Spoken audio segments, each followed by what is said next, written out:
Ok, TikTok.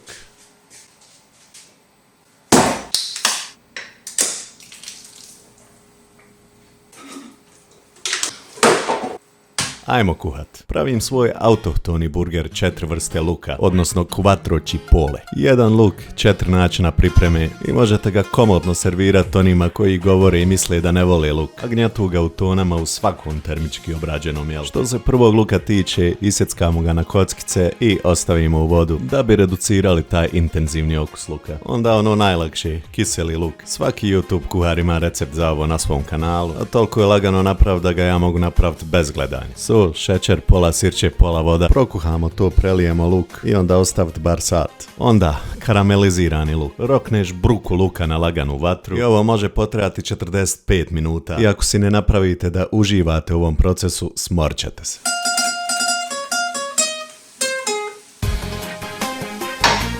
Pršte ga uglavnom dok se ne skupi ko gljive i ne postane pekmez. I ostane nam još prženi luk koji natopimo sat vremena u mješavini jogurta i mlijeka, uvaljamo u miks brašna i soli i pržimo dok ne pozlati. Onaj isickani luk sa početka roknemo u sos koji imate u nekom od prošlih klipova. Pripremimo šta nam još treba, ispržimo meso sa početka i sad da asembliramo ovu mrcinu. Sos, kiseli luk, karamelizirani luk, meso, prženi luk i krunišemo ovog kralja. Možda svježi kiseli luk možete izbaciti iz kombinacije, ali onda quattro cipolle ne bi bio quattro cipolle.